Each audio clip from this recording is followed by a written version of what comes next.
All right, everybody, good evening. Let's open our Bibles to Romans. We're in chapter 13. Romans chapter 13. We finished last week with verse 1, so I'm not going to just start the class on verse 2. We'll start back at verse 1, which is where the context begins, and then we'll go from there. So Romans 13, verse number 1, Paul says, "Let every soul be subject unto the higher powers, for there is no power but of God. The powers that be are ordained of God."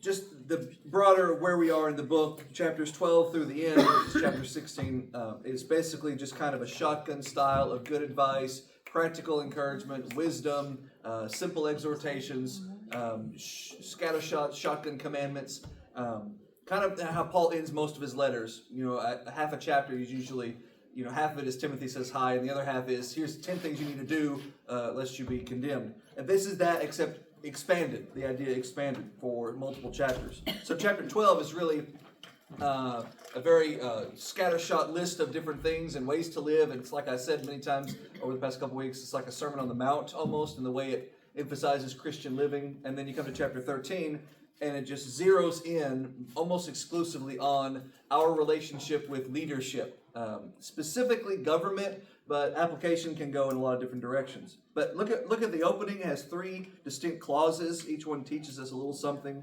Verse 1, "Let every soul be subject," that's my responsibility, "to the higher powers. For there is no power but of God," that's God's authority in those higher powers. "And the powers that be are ordained of God," that's the powers or the leaders, whatever they are, whoever they are, that's their burden. So they bear a burden given to them by God, and I have a responsibility in accordance with their burden. Their burden is leadership. And as I have said many times in many other classes and sermons, leadership is not a perk. Leadership is not a privilege. Leadership is not a special thing you get to lord over people, even though the word Lord implies something like leadership. Leadership is not a thing that says, look how much better I am than you. Leadership is not an opportunity to boast or to be braggadocious or superior to someone else. Leadership is the heavy weight of responsibility that God gives you to steward something of His. A shepherd stewards the sheep. God made the sheep. An eldership stewards the flock of brethren, but God is our king. A president or a king or queen of a worldly kind, or a Congress or a council of governing officials, whatever, they are what they are, imperfect as they are, but they are given the position they are given by the authority of God. And they are given that position sometimes by the direct hand of God. You just look through, for example, Old Testament history, Daniel being a wonderful little example of way to learn this in a nutshell. You learn about kingdoms rising and falling, and all of them wicked and evil and malicious and vicious. And God just raised them up to do what He wanted them to do, and then tore them down when He was done with them. And that is the fact that kingdoms are at the will and whim of the Almighty, because He is the one in control. He is the one in power. Kings usually forget that. Nebuchadnezzar thought he was in charge, and then he got smacked down and crawled around on all fours for a little while, and then after him, Nebuchadnezzar or Belshazzar, and then after him, you have all the rulers of Persia. They all thought they were the bee's knees. They all thought they were the greatest. Alexander thought he was the greatest. They all died and then met who the greatest was. God is always going to be supreme. God is always going to be ruler over all, and yet God is not the President of the United States. The President of the United States is not God, but God appoints the ruler. God appoints the leader. God's providence has a hand, metaphorically speaking, or providentially speaking, in who your leader is. And if we forget that, if we ignore that, if we just look at the person who is in that leadership, or the people who are in that leadership, then we start focusing on their flaws and their faults and their mistakes and short-sightedness of all that, and we forget, hey, their position is one of heavy responsibility and a burden that they bear. And they don't bear it perfectly because they're not perfect. So they bear it the best they can, or they don't, and they'll have to give an account, or they bear it the best they can, and shame on me or anybody else for criticizing them when they're doing their best. Whatever it is, they are what they are, they have what they have, not as a perk, but as a burden. So we need to remember that. Paul says, be subject to them. That's my responsibility. Because what they have is given to them by God, and it's not a bonus, it's a responsibility. Verse number 2. Matthew, Yes, please. I've had some people try to use this to say, well, there's no use in voting. Oh, because God's going to do what he's going to do anyway? Yeah. Well, I would say Paul did not write in a voting environment, right? So the Bible doesn't speak on that directly. If David Lipscomb were here, he'd have a lot to say about that, but he's not here. There is nothing in and of itself that would compel a Christian not to vote. Like as a decree from God. You may have your conscience, and we'll get to that in chapter 14. But there is nothing that would say you can't, or that it's not necessary, or whatever. These two things can exist at the same time. You have free will, you act accordingly. God has providential will that you don't always understand, and his providential will is woven throughout the free will actions of others, right? So forget voting, because voting is an expression of free will, right? Nebuchadnezzar was raised up by God, according to Daniel and Jeremiah and so forth, to overthrow Judah, right? That is fact. That is Bible. Your Bible says that. There's no denying it, because the Bible says it, so you're wrong. So Nebuchadnezzar was raised up by God to overthrow sinful Judah. All right. But Nebuchadnezzar was not a puppet. Nebuchadnezzar acted of his own free will. Nebuchadnezzar chose to assume power, and to do so with sometimes duplicitous and wicked ways, to seize power and to help as part of the dynasty that conquered Assyria and to become what Babylon became. That was all free will actions, and yet God took credit for that. He took credit for the free will actions of 1,000 little decisions that allowed the city-state, vassal state of Assyria to become the mighty Babylonian Empire. But God said, that's my doing, and watch what I'm going to do with them as they come and they conquer Judah. God says, I get credit for that. But there was still free will actions. So I'll use that as a principle when a person would say, there's no use voting. Well, there is a use in voting, in that the governmental system is giving you a chance to let your voice be heard, theoretically. Giving you a chance to let your voice be heard, to say whether you want to go this way or that way, or go with this person, or this party or that party. So in the small scale, in the micro scale, you have a voice, and it can be heard. And so there is a use in voting. But in the macro, God is in control. So it's not so much of it doesn't matter either way. It's even if it goes south, God is still in control. And maybe if it goes south, you don't understand. Because if you were and I don't know if they existed, but let's pretend. If you were a God-fearing person in Babylon when they were rising to power, you might say, what's even the point? Nebuchadnezzar's evil and all this is wicked anyway. Yeah, but you're part of something that God is using to do his will. It's just, you're part of something that's wicked. You're part of something that's bigger than you. Around you is all wicked. I think, and I don't know you're saying this, but I think sometimes American ego wants to make ourselves the hero of every story, when God is the hero of every story.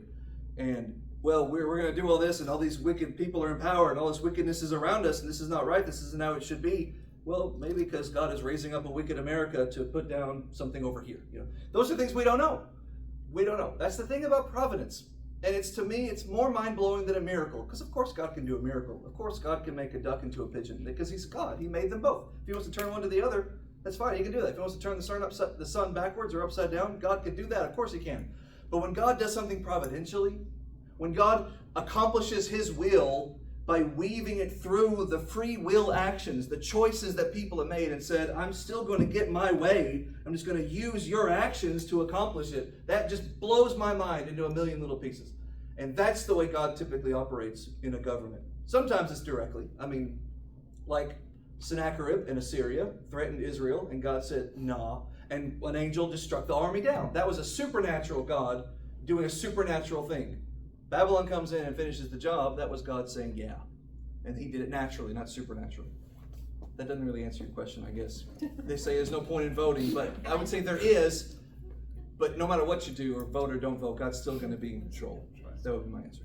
I also was thinking, yes, ma'am, from that point of view, would it be like, if something is important to us as Christians, we get the power of prayer to petition to God. Mm-hmm. So if it's something we're passionate about, and we are putting in the effort to go vote and research, it seems like when God answers prayers, he would listen to to a Christian who's putting an effort to change does that make sense, to change a government or pick a candidate, I guess? Sure, but at the end of the day, you're still at the mercy of God's will. Yes. So it may be that God wants this evil or righteous leadership, and I mean that as terms of a president or a Congress or whatever here in America, or just to say leadership in general, that God's will may be a righteous or may be unrighteous. Yep. And so your vote, your stake in the matter, your request, your desire, which you will exercise by voting, is going to be meant the same way that a prayer would be. Yeah. My will is going to be done, God says. Yeah.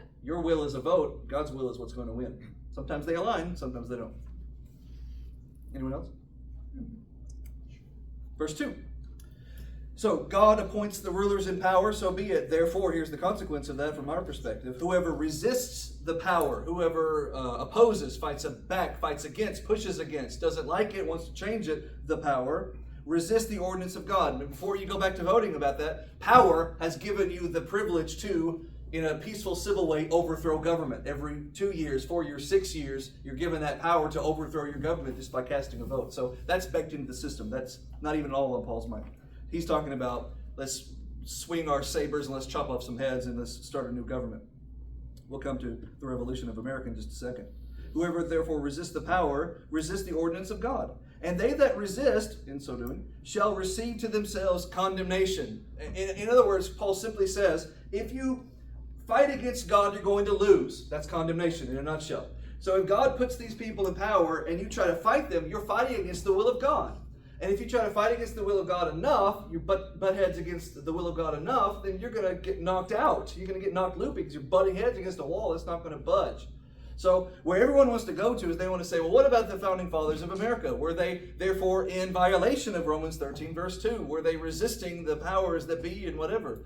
And my answer to that is always, who cares? It doesn't matter. Maybe they were, but still God has, we're here. So something about it is in the will of God, right? They'll give an account. You're not going to give an account. You weren't there. You didn't cross the Delaware and murder a bunch of Germans on Christmas morning. That's for George Washington to reconcile with his master.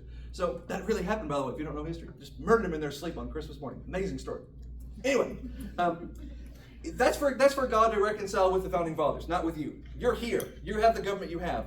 If you start looking at that way, then you immediately forget just how many other, even more wicked kingdoms than America are here or were here that had the power that they had by duplicitous means. Again, Babylon among them, and yet God took credit for Babylon's rise. So the question is a cow's opinion. It's a moo opinion. It doesn't matter. Verse 3.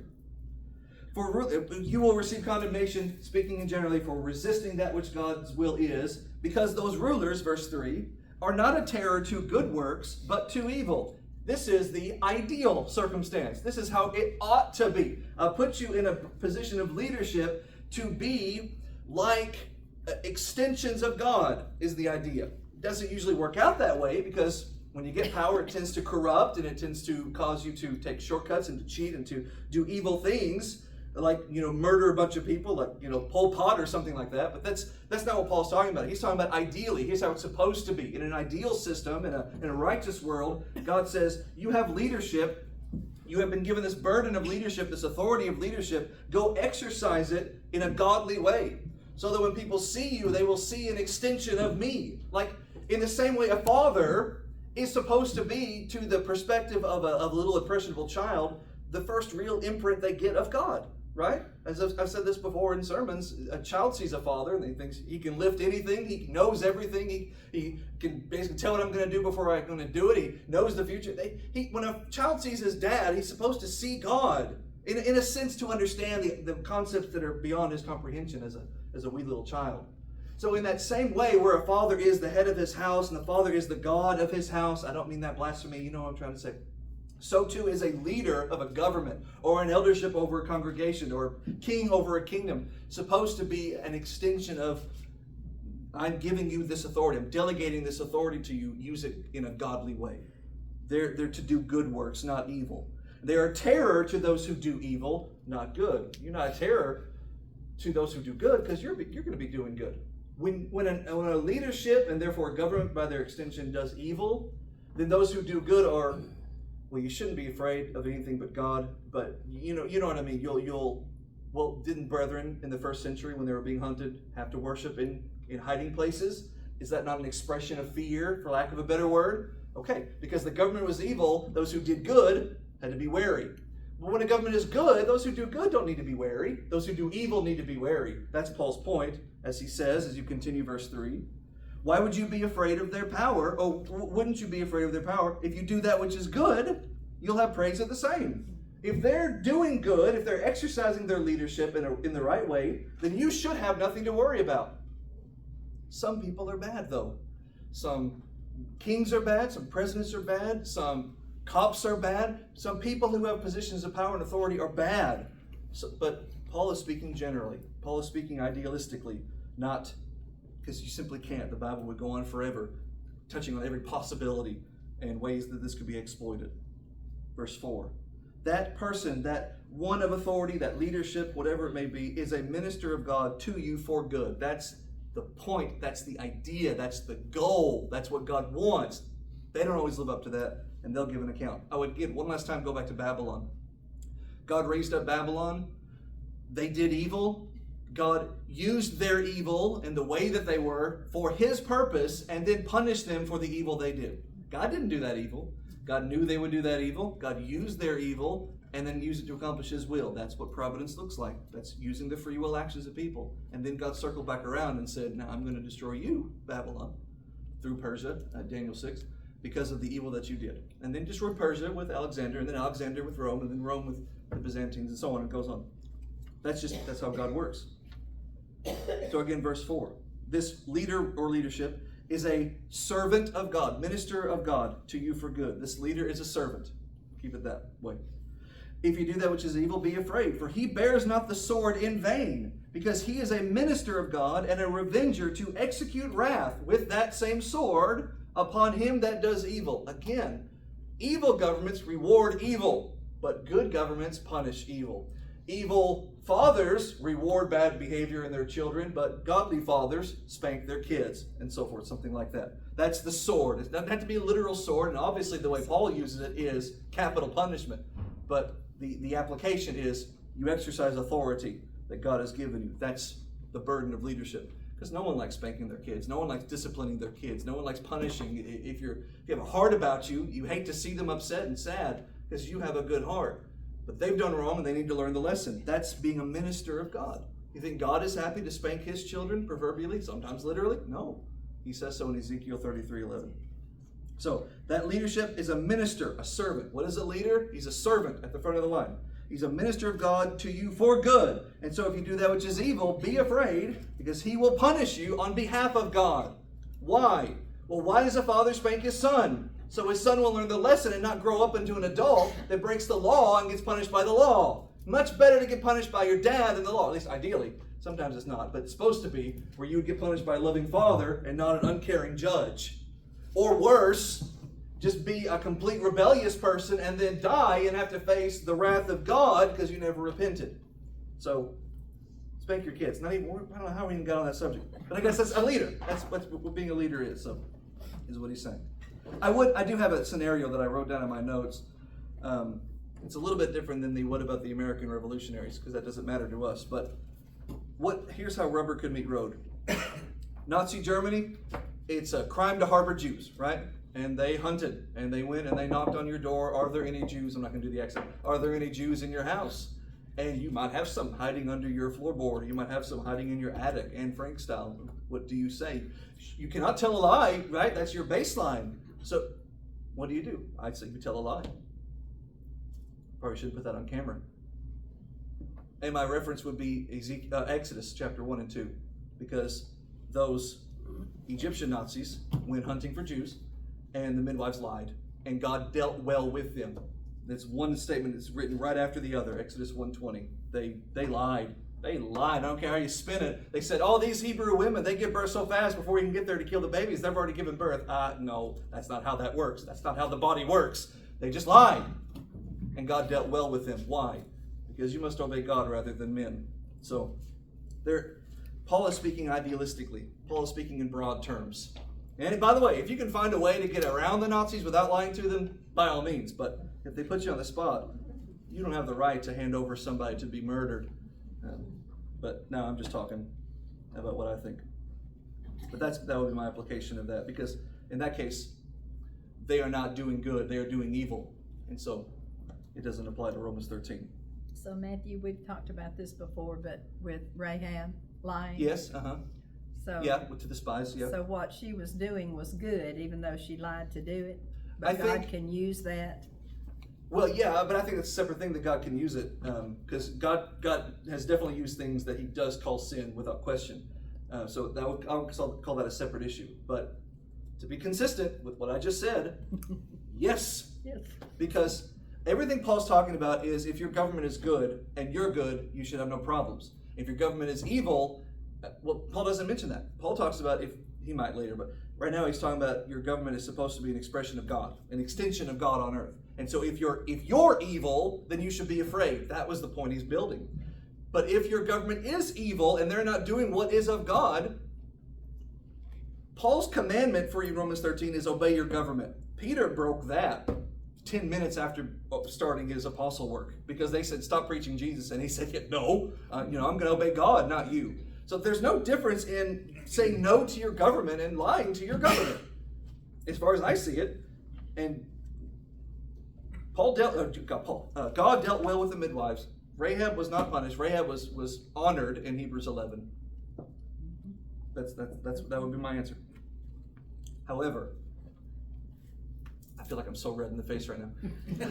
Oh, I must be, because you're if ever you can find a way not to be in a gray area, by all means do that. But if it's between you telling a murderer a lie to save the life of somebody, or you handing over someone to be murdered, I'd take my chances with a merciful God than with an unmerciful Nazi or Egyptian. But that's just me, just for the camera. That's just my opinion. Okay. All right. Verse 5. You must needs be subject. You must be subjected to them. You must be in subjection to them, again, generally speaking. Not only for wrath, because they have the right to punish you when you're not, but also for conscience sake. For the sake of doing what is right. For the sake of living in a righteous way, because your government is supposed to be exercising their authority in a godly manner. Or at least fairly. You can't hold them to a standard of godliness, certainly not. Verse 6. For this cause, pay your taxes. I know that's a much lighter subject. For this cause, pay tribute also, because they are God's ministers. And so they have a work to do that requires your payment to help them do it, so do it. You give money to the church to do church work. You give money to the government to do government work. Yes, I know. They waste it all. But that's their business. They'll give an account for how they waste it. So you still have to pay your taxes. And they are supposed to be attending continually, the King James says. They're supposed to be constantly putting to use the things that you give them to do the work of the Lord. They don't, but that's between them and God. It's not between you and God. It's between them and God. You're supposed to pay your taxes. They're supposed to waste it and then give an account. Verse 7. We must laugh or we'll all cry in November. Verse 7. Render, therefore, to everybody what they're owed. This is just classic Paul. He says one thing and he just starts chasing that rabbit. He starts talking about paying taxes, and he said, it's not just paying your taxes, people. We're just talking about being Christians. Half of Christianity is just not being a jerk, and the other half is paying your taxes, basically. Render, therefore, to whatever they're owed. You pay the tax of literal tax. You pay the tax of love to those you must love. You pay the tax of forgiveness to those you forgive. It's all taxes of a metaphorical or literal kind. That's verse 7's point. Render, therefore, to everyone whatever they're due. Tribute to whom tribute is due. Your taxes to your government. Custom to whom custom is due. Fear to whom fear. That is to say, a reverential attitude. And honor to whom honor is due. Render, give what is owed. To break these words down. Give what is owed to whom it is owed. Tribute, taxes to whom you're supposed to. Custom, those are specific taxes leveled against imports and trades. So in the weeds there, but that's the point. Fear, that's respect for an authority. And then honor, that's just an all-encompassing word for how we treat others and esteem them better than ourselves. If they deserve it, lift them up, give it to them. It doesn't mean you should condone what they do when it is evil. In fact, you should not condone it. You should speak out against it as God's servants, but you still have to pay your taxes. You can't say, well, they're wicked, so I don't have to pay my taxes. No, you still got to pay them. Verse 8. Again, Paul chasing that rabbit, still running with it, says verse 8, don't owe anyone anything. Pay your taxes, pay your taxes, pay your dues, pay your debts, pay your debts. Don't put yourself in debt to anyone about anything except for in this way. Here's the debt you owe everyone, for which you should always be in debt. Love one another. I owe you my love. Because if you love one another, then you have fulfilled the law. And he'll again carry on from that, verse number 9. What he does here in verse 9, thou shalt not commit adultery, kill, steal, bear false witness, covet. those are the final 5 commandments in the Decalogue, the 10 commandments. Those are the last 5. The other ones are all about God and the Sabbath day and honoring your father and mother. So just kind of big picture stuff. And then when it gets to the nitty gritty of you with people, that's what Paul quotes here. Not that the other 5 aren't important, but that's not his point in this context. So he just got through saying, verse number 8, love has fulfilled the law. Well, then what does that mean? Well, it's for this. Don't commit adultery, don't kill, don't steal, don't bear false witness, don't covet. But it's not just those 5. If there be any other commandment, it is, my Bible says, comprehended. It is put comprehensively. It is summarized in this saying, which is, quote, love your neighbor as you would love yourself. If you would not want to be defrauded, don't defraud someone else. If you would not want to be wronged, don't wrong someone else. And all of us have wronged someone else. And then when we're wronged, it only reminds us of the times we've wronged others. And that whole cycle and process should teach us empathy and sympathy and compassion and mercy. So, love your neighbor as you would love yourself. Speaking of, Paul just chasing that rabbit, verse 10. Love does not work ill toward his neighbor. You can't be plotting and scheming to destroy your neighbor on the one hand, on the other hand, say how much you love them. I mean, you could say it, but God knows you don't actually love them. In that way, because you don't do that, love is the fulfilling of the law. This, to tie back in with the bigger picture here, this is why Christians don't have to worry about their government if their government is doing what is right. It's why Christians should not have to fear their government based on what we do, because we are going to be doing righteously. So if the government's going to come after us, they're going to have to be in the wrong. They're going to have to be the ones who are lying. They're going to have to be the ones who are making something up. When they hunted Christians as they did, and may yet again one day in some country somewhere, or here perhaps, they're going to have to do it by lying about us. They're not going to get us by speeding. They will, but they're not supposed to. They're not going to get us, if we were going to quote previously, by committing adultery, by killing, by stealing, by bearing false witness, and by coveting. They're not going to get us on those things and then attack us twice over because we're Christians. That's the point he's making. You're going to be a good person, and the government's going to have to make up stuff to come after you. Verse 11. And that, with this in mind, you appreciate the circumstances of your life. Paul says, knowing the time, but he doesn't mean it's 6:17. He means you appreciate what life is right now, how transient it is, how short it is, that now it is high time, he says as a southerner in my Bible, to awake out of sleep. A metaphor which just means this is not the time for laying about, this is the time for working.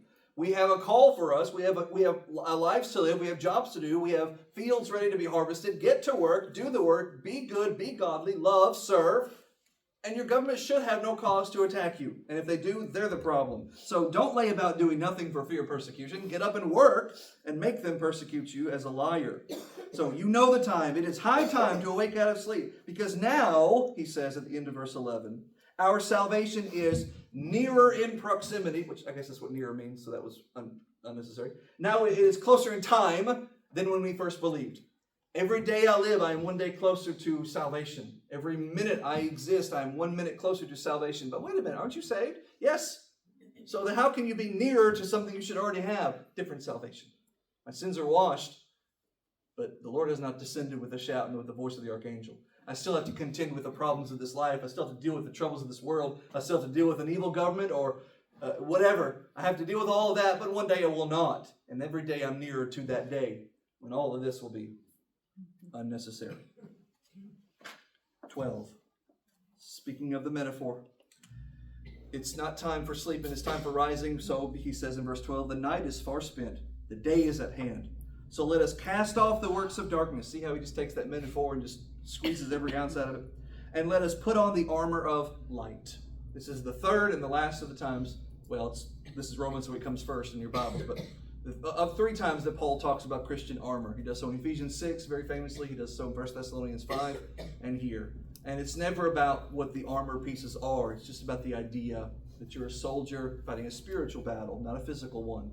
So you're not called to be revolutionary to overthrow an evil government, because God may want that evil government for whatever his purpose is. That's not your calling. That's not your point. Your point is to be a soldier of light, to wield a weapon of righteousness, to wield the armor of light. Why light? Because that's the opposite of darkness. And darkness is for sleeping. Darkness is for doing nothing. Darkness is for laying about. You're in the daylight. You're in the sunlight. You're in the sun's light. So you go out and you work wearing an armor, not for sleeping, but for working. And in so doing, verse 13, you walk honestly as you would in the day. See, Paul just loves his metaphors. And he doesn't use them a lot. He just finds one and he just milks it. So it's the daytime, not the nighttime. You do evil at night where no one can see you. In the daytime, you're exposed. In the daytime, you're seen by all. That's us. We walk honestly because we're walking in the day. We're not living sinfully. And he lists a few characteristics of sinful living. My Bible translates it as rioting, drunkenness, chambering, wantonness, strife, and envying. Let's take them in turn. Rioting, excessive lewdness. Just unnice ways about you. Drunkenness, we know that one means what it means, intoxication. Chambering, that's a one-night stand. Wantonness, that's shaking and baking and causing people to lust over you. Strife, that's arguments. And envying, that's just, envying. It's wanting what others have. These things, if you've ever been to a high school party, that's what this is. Everybody gets drunk, acts a fool, wishes they had each other's car and each other's girl. Sometimes the guy drives off with the guy's car and someone goes home with another guy's girl. That's all this right here. And that's, Paul says, stop, get out of high school, grow up. Verse 14. Instead, put on the Lord Jesus Christ and make no provision, my Bible says. Do not give an ounce of room in your heart, he says, for the flesh, which is sinfulness in general, is the way he uses it in this book. So don't give sinful activity any place in your mind, any place in your mind to gestate and to germinate and to flourish into sprouts of activity. You have a thought, everyone can't help thoughts pop in your brain, but you gotta push them away. If you linger over thought, if you water that thought with contemplation, then eventually it will become just a nibble of an action, which you take a foot in the door and then you're stepping in the door and then all of a sudden the door's gone. You're just deep in the hole. So don't do that. Don't make any provision for gratifying sinful urges, but rather, he says, put on the Lord Jesus Christ. Completely embrace yourself. Wrap yourselves around the Lord and just live the way he wants you to live. I say it in a way that sounds flippant, and I don't mean to sound flippant, but I can't help but say it the way I say it, so apologies. And I don't mean literally, but it is just a good way of summarizing it. Half of Christianity is just not being a jerk. And that's what Paul says here. That is what the back half of Romans is. Here's all the different ways you're just supposed to live. And just to be good to people and to be good to the Lord. And being good to the Lord involves some specific things and things he tells you to do. But we all know how to be good to each other. It's just hard to do sometimes. And yet the Lord keeps telling us, just be good to each other.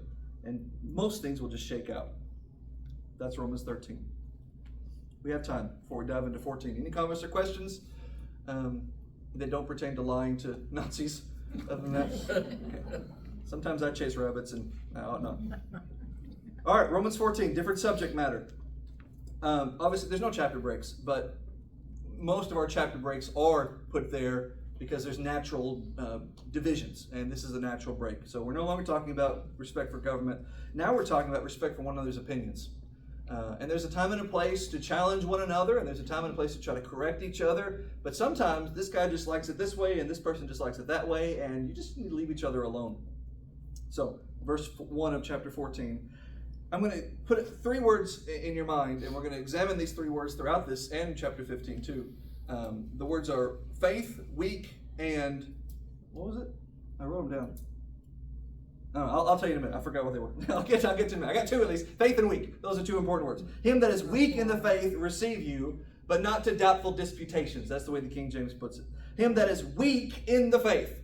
This is not talking about a person whose relationship with God is not strong, okay? And this is not talking about a new Christian. You could be an elder in the church of 80 years old. You've been an elder, or you've been a Christian for 55 years. You can quote the Bible upside down and backwards. You know the book by heart. You live righteously. You are a gem of a person. And yet you still could be, according to this definition, weak in the faith. Because of all of that, you may say, I just can't vote, to use our earlier illustration. I just can't vote. I feel like I should not engage in the politics and the machinations of a worldly system that I am called out of. That's the argument. That was Lipscomb. He had a lot of opinions. Some of them were just completely wild and bonkers. But that was his thought. And of course, he's dead. He can't defend himself. But you can read his books. He'll defend himself well. So you might be this scholar and this giant in the faith, and still you might just say, but this is my opinion. And it is not my place to say, well, I think voting is good, so I think you're wrong. Well, no, you think voting is good, So what? That's just your opinion, man. So him that is weak in the faith, receive, but don't get into petty arguments over your opinions. That's a doubtful disputation. Don't argue about the doubts that someone may have. I have doubts about voting, or as he'll use two illustrations, I have doubts about eating meat, or he'll say I have doubts about esteeming one day over another, making one day separate. This, what's the word for separate in the Bible? Starts with an H, ends in Oli. What is it? Holy. Let's have a holy day. A holiday. I have a problem with holidays. I don't want to observe a holiday. That's your opinion. All right? That's what Paul's going to talk about. I have a problem eating meat. That's your opinion. Paul's going to talk about it. And those who have a problem with it are weak in the faith. Why aren't they strong in the faith? Again, we're not talking about your faith level with Christ. Your faith in this case is your scruple. A scruple is just an opinion. If you've ever heard of an unscrupulous person, it's a person who has no qualms about hurting anybody, doing anything bad to anybody. They don't care. They have no opinion about the quality of a person. Everybody's beneath them in their eyes. As an unscrupulous person, a scruple is a conviction. It's an opinion. So here is a vegetarian who has an opinion, a conviction that can't eat meat. God has never commanded you to eat meat. Or at least Christians he hasn't. We can go into the weeds of the Old Testament, but we don't need to do that. God has never commanded a Christian to eat meat. So you don't have to eat meat. So you not eating meat doesn't break a commandment. Okay? So if you don't want to eat meat, and I'm going to do this probably next week because the bell's already rang once, the next one's coming. If there's a line, all right? And this line is God's commands. We're going to pretend this is commands. This is the line of God's commands. All right? Everything above this line is a violation of God's commands. You're not allowed to go up here because God has said, here's the line, you must stay down here. Okay? That's the way we're doing this. So here's God's commands. God's commands. You can be down here all you want. Eating vegetables is fine. But you need to recognize, as a scruple haver, that you are actually below the line of God's commands because eating meat is on the line. You're allowed to eat meat. You're not violating anything. It's just you're saying, I will not do a thing that God has said is okay. Okay? This is your way of saying, I'm not going to do something that God has said I could do. God has never said I must. He just says I can. Now, I can't eat babies. That's going beyond the line. But I can eat meat. And if I don't want to eat meat, I eat vegetables instead. That's where we are. That's what a scruple is. It's saying, I know I'm allowed to. It's having enough appreciation and awareness of oneself to be able to say, I know I'm allowed to, but I don't want to. And that's very hard because a lot of people want to say, this is my line, but actually this is God's line. And they start looking at this person and saying, you're up, you're higher. We're not supposed to be, this is the line. You can't go above the line. You're going above the line, you meat eater. You're going above the line, you holiday haver. And that's where Paul's going to say, you can't do that. You're down here because you chose to be down here. They're here. Nobody's crossed the line yet. That's the point he's trying to make. Is everyone on board with that? That's what Paul's going to talk about in this chapter. I guess we can keep going. The bell is verse number... Oh, I found it. Faith, weak, and strong. Oh, strong. I didn't know it because it wasn't in the verse yet. He'll talk about strong people in a minute. Strong people are those who eat meat. Of course they're strong. They eat meat. That's not the point. They're strong in that they recognize I'm allowed to. I have no problem with it. They're only strong because they're the opposite of weak. This is about weak brethren. Weak is not an insult. And if you use it as an insult, then you're reproved by Paul in chapter 15. But they're weak because they can't do something. Weak can't. See the connection? They're weak because they can't eat meat. They can't observe the holiday. They have a hang-up. They have an issue. They have a personal problem with it. So they can't. So, okay, they're down here. Well, if you're weak, then someone else who can must be strong just by definition. Just by the fewness of words and language. Verse 2.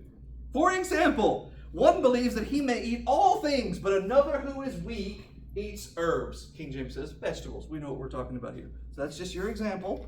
We continue on. Verse 3.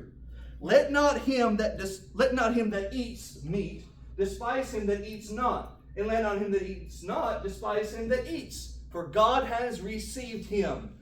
Be aware of the vagueness of the pronoun there. God has received who, Paul? God received the meat eater? Yes. God received the vegetable eater? Yes. Yes. God received him, both of them. You're both right in the sight of God. You may never eat a piece of meat in your life, and you still will be fine and dandy in all of eternity. You may eat all the pork chops you want, and that's fine, Because it's not forbidden for you. Because you're not a Jew back then. So God has received him, so you're not allowed to argue with each other about it. But good luck not doing that. That's the rest of the chapter. We'll start there next week. Thanks, everybody.